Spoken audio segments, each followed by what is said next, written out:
Vanessa, welcome to the Becoming a Sleep Consultant podcast. I'm so excited that you're here today.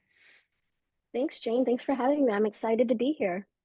Can you start by sharing a little bit about who you are, the work you do today, and what your business currently looks like?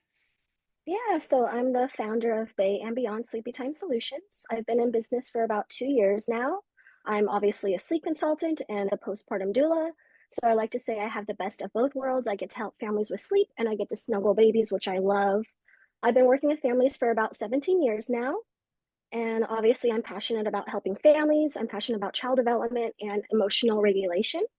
I use a whole family approach and I offer families non-judgment support, research-backed guidance. And I often like to tell them that I don't want to just help them with sleep or postpartum. I want to help them along their parenting journey. And so I offer that in different ways, a DIY, in person, obviously virtual. And right now I'm happy to say that I am the visiting expert for the new mom school here in the Bay Area, which I'm excited about. I get to go to a room full of parents and talk to them and help them with sleep. And I'm also a part of the Bay Area night doula team. So I'm super proud and happy to be a part of those teams here in the Bay Area as well. You've been doing really, really amazing work, and I love hearing you speak so confidently about all of it. You've been pretty open with me and I think our community that you navigate both ADHD and dyslexia. I'm wondering if you're willing to share a bit about how this has impacted your work, both as a doula and a sleep consultant. Yeah, so like everything, right, there's pros and cons to it. So, for instance, some of the things that I have challenges with is time management, word retrieval, being able to get my thoughts and opinions out to the public, organization, task follow through. But then there's also strengths, right? So I'm very creative, I'm very innovative, I'm very entrepreneurial mindset. So I'm always thinking, I'm constantly wanting to learn more, and I'm very adaptable and resilient, which I think has really been helpful with being a Yeah. business owner. Do you think that there's anything about either ADHD or dyslexia that people misunderstand in the context of running a business? Yeah, definitely. I feel like people just automatically assume that if you are neurodivergent, that you're not capable or you're less than or you don't have the capacity to do things like run a business, but that's definitely not true. It's very interesting actually that most entrepreneurs, I think they say like 1 in 4 or more than the general population actually go into entrepreneurship. So I think it is actually a really good lane for people who are neurodivergent to go to, because there's so many benefits and so much flexibility, and it actually works well for people like me. I know that you've put some systems and strategies into place in your business to help you really thrive in your work, even with all of the things that you're up against. Can you share a little bit about that? Yeah, so I'd say my biggest thing that I've done for myself and for my clients as well, actually, is I've created a Google Drive research library. So basically, a resource library, sorry. So basically, what this means is every time I get asked a question, even once or more than once, I realize that it's a good way for me to put it into writing and I can do my own research and have it there in writing, not only for me to look back on if that question comes up again, but then I'll put it in my Google Drive. So when it comes up, I can just tell my families and I can send them the direct link and say, I already did a handout for it. Here's the link, and go ahead and send it to them that way. So I'd say that's probably my biggest tool. But there's a lot of other things that I've realized over the couple years that I've been a business owner, such as I really need routine and structure, basically. And then I also have, I've created different types of organization tools for myself, such as like daily planners, weekly planners, meal organizers. And then my favorite is actually my brain dump page. And so basically, if anything pops in my head, instead of having it simmer in my head, I like to write it down. And then when I do have a moment, what should I do now? I kind of have something to look back on and I pick what I want to work on at that point because there's always something to work on. So having somewhere where I can kind of look and have a direction to point me into is really helpful. I also just recently actually realized that instead of listening to podcasts or having TV on in the background, if I play something that doesn't have any lyrics, so like classical music or music that's from different countries that I don't understand, or stuff like that, or lofi. I know a lot of people use like the lofi type of music. That really helps me concentrate and stay on task, as well as setting up time blocks, putting my phone on focus mode because I get distracted so easily. So having that kind of turned off helps me focus and stay on track. I'm very into color coding everything. The erasable color pins are like my favorite thing in the world. What else can I say? AI for structure and then also for my spelling. Because being dyslexic, my spelling and my sentence structure is just horrible. So having somewhere where I can just write all my thoughts and say, fix the spelling, fix the grammar, and then make this cohesive has been like an absolute game changer. I don't know where I would be as a small business owner with dyslexia if I didn't have AI, to be honest. So I'm super happy that that's available for me. And then basically just knowing my own strengths. So knowing that I'm more functional between 10 a.m. and 12 p.m. rather than 3 p.m. So using that as a benefit to me, like I should work now because this is when I get the most done. So just basically knowing my strengths and my weaknesses and finding these little systems and tools and tricks and choosing audio rather than reading. I can listen to podcasts and audiobooks and get all that for my intake and my learning rather than reading has been really beneficial to me as well. I don't know if this is a silly question, but I guess what I want to ask you is if you ever get overwhelmed by all of the tools that you have in place, because I know that those tools are all intended to be helpful to you. Mhm. And it sounds like they are. I mean, it sounds like you have really good systems in place, but sometimes when I'm given the advice to color code things or to make lists, then I have to think, which color was that supposed to be? And which list does this go on again? And do you really feel like you just have such a mastery of your tools that it truly works for you? Or do you ever feel like some of the tools just give you overwhelm? Yeah, that's a good question. It could be overwhelming when you see a to-do list that has a million things on it. So one thing I noticed is that I circle the number one thing that I have to get done for that day. And then the other stuff, I kind of underline 2 to 3 things that I should get done. And then I kind of leave the rest as is. And I feel like that kind of helped me without getting overwhelmed. And for myself, it's like strengths and weaknesses, right? So that's one thing that works for me, but for you, it doesn't work, right? So that's kind of like the trial and error and finding what works and doesn't work. Did you feel like you ever struggled with confidence, either before you stepped into entrepreneurship or now? To me, when I hear you speak, it seems like you have such a handle on all of the things that maybe would make both your day to day life, but also more specifically your business more challenging for you. But when you're speaking about all of this, it's like, you've harnessed it, you've taken control of it, and you exude this confidence. And I'm wondering if you have moments of feeling like, oh, this is too hard, I can't do this, or if you just really lean into that confident mindset. That's a good question. I think early on, obviously, not knowing I was dyslexic and ADHD was hard. But then I think because I've been working with kids for over 17 years, like I've said, right? And I was actually a nanny for 10 years. And during those 10 years, I always got so many compliments. I've always been told I've been the best nanny. I've always been very, very good at my job and very good at helping families. So every time I would jump onto an interview with a family, I would instantly get hired. And I think that's helped me build my confidence and that's helped me take that confidence into this profession and me being a business owner because I do know that I can help. I know I'm capable of helping these families. I know I mix up my words and might stumble and do things like that, but over the general scope of things, I know that I can help these families and that's kind of what I keep in the forefront of my mind. But just like everybody, right? There's going to be a family, a difficult client. There's going to be a difficult case.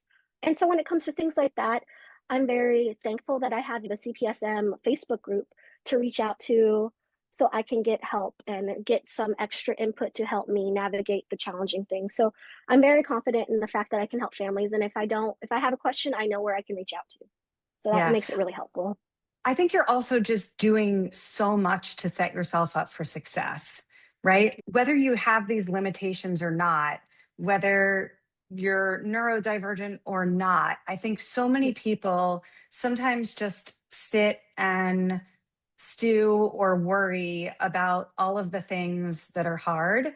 And what I Mhm. love about everything that you've just shared is that for every single thing that comes up in your business, and I guess you probably apply this to your life in general, if I had to guess, but for everything that comes up that feels so hard, you're like, oh, I have a solution for that, or oh, I have a way that I'm going to tackle this. And what an incredible way to be. I hope that everybody listening will hear you and realize that all of these roadblocks and all of these challenges, whether it's ADHD, dyslexia, or just lack of motivation, or Mhm. general overwhelm, or just imposter syndrome. People have all Mhm. sorts of feelings about themselves and their businesses, and you sort of have a choice. You can just feel those feelings and let them paralyze you and stop you in your tracks, or you can think about, how am I going to set myself up to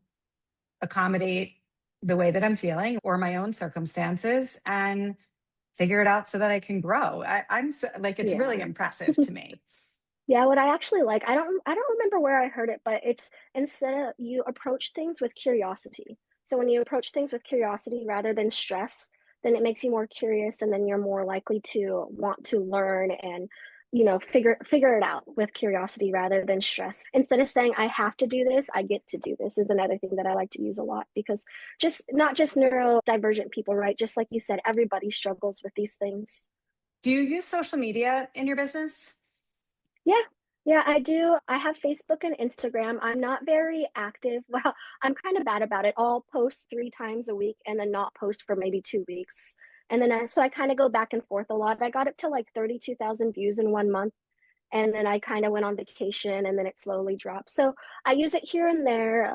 I have noticed because I do have the question, how did you find me? And so I do find a little bit of clients through social media, but not a ton. But I think it's nice to keep up with because it keeps me not active, but it keeps me, if people want to look more, a lot of people look to social media, right? So having a little bit of activeness helps me in that aspect. And I also really like the creative aspect of it. I don't like putting my face on video. That's one thing that I need to do better about. And I think when I do that, I get a lot more views. But just making content on Canva is something that I like to do when I feel like I want to be creative, basically. It's kind of fun. How would you say that most of the families that you're supporting are finding you? Is it word of mouth referral from previous families?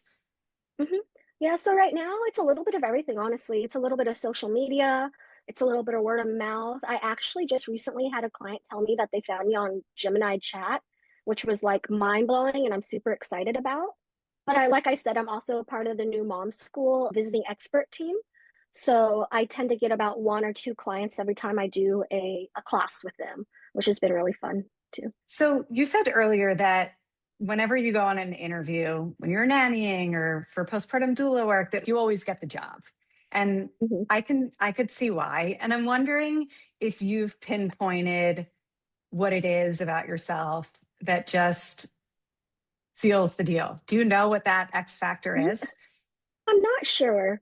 I would like to say it's because I'm probably maybe warm and inviting, but I also tell families, like I said before, I don't want to just help them with sleep and postpartum. I do want to help them along their parenting journey because I'm also college educated in child development and early childhood education. So my resource library covers a wide range of things.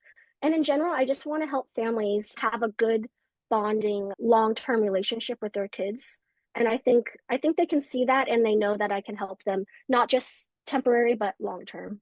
Yeah, I think it's your warmth, and you just exude this level of calm, which I think is interesting to come from somebody with ADHD, because I was diagnosed with ADHD myself a year or so ago. And I don't know that I bring calm the way that you do, but I can totally see that you bring this sort of level of stability, calmness, confidence. And I think it's incredible that you're able to do that even with these limitations that make, I think, in some ways, when you're neurodivergent, it feels like it's a limitation, but then also it can be your superpower, right? Oh, for sure. And Yeah. and I think that you're using these things about you to your advantage rather than having it be something that holds you back. And I do believe that on some level, that's a choice, because you could sit with like, oh, this is hard. Oh, I have so much trouble with this. This makes everything really, really challenging. Or you can say, okay, this is the hand that I was dealt. This is what it looks like for my brain to work on a day to day basis. And here's how I'm going to maximize what I've got and use it to the best of my ability. And I feel like you're so good at that. Yeah. Yeah. It's definitely a lot of trial and error for sure. So, talk to me actually about that trial and error if you're comfortable. Are there any systems or tools that you put into place that you maybe thought, okay, this is not working for me? I'm going to move on? Yeah, so actually, like a month or two ago, I decided to try a virtual planner, daytime planner. So it was the Bright app actually on my phone, and I really liked it, but I wasn't as consistent. So I found out that the pen and paper is my go-to. So that's one thing off the top of my head that I can recall that did not work for me, because I definitely need that pen and paper when it comes to organization. What would you say to somebody who is struggling with ADHD or dyslexia or some other challenge in their life and they're wondering, can I grow a business? Can I do this hard thing? What would you say to somebody like that? I would say don't count yourself out. And like I said earlier, honestly, neurodivergent people are actually more prominent to go into entrepreneurship. So definitely do your research and remember that everybody has different strengths and weaknesses, and that ADHD and dyslexia, it has its challenges, but it also has a lot of strengths. And then you also want to change your mind shift from this doesn't work for me. So what works for me? There's going to be hard times, there's going to be good times. And as long as you keep going and you don't give up, you will eventually get there. It just takes time, patience, and consistency. How did you get so comfortable building a business that fits your life rather than someone else's definition of success? Yeah, so for me, I've never really fit inside the norms. So I never really said, this is what I have to do and this is what my business should look like. I am a strong believer of learning and educating myself. So using your podcast, doing research, and then just like with parenting, right? You do your research, you learn, and then you take bits and pieces of everything that you've learned and you put it towards you and whatever works for yourself. And what does success look like for you in your business right now? So right now, obviously continuing to help families and just being happy, having fun. And also it's like I do feel like it's an honor and a privilege to be chosen by these families. So every time I do get a new client, I really enjoy that these families are trusting me, and some of them allow me into their home. So it really is a privilege and it's an honor, and it's very rewarding, and I think it is the best job in the world. What do you love the most about it? Is it getting the client results with your sleep clients? Is it snuggling the babies with your postpartum doula client? What do you love the most about Oh, your work? that's a hard question because snuggling the babies is so sweet, and then helping their families come into parenthood or bringing, helping them get used to a four-person home is super rewarding. But also, once those kids get sleeping through the night and you get those messages, my baby slept through the night for the first time, it's super rewarding too. So to be honest, I don't know. I think that's a really hard question. For me, I sort of have two favorite things about my business. One is getting clients results and hearing from them, as you said, in the morning when their 3.5-year-old just slept through the night for the first time ever in their entire Yeah. parenting journey, right? There's Yeah. literally nothing better than that. But Mm. also, I have so much satisfaction and pride and joy that comes from being a successful entrepreneur. I just find that to be so thrilling and so rewarding. And I know that so many people listen to this podcast and they just think, I don't know if I could do this. I don't know if I can find clients. I don't know. What if I can't help the families that pay me? Everybody has all of these worries. And Yeah. I think that's all totally normal, but I just wish that people would have enough confidence to take a chance on themselves because it is so rewarding to grow a business, especially one supporting families.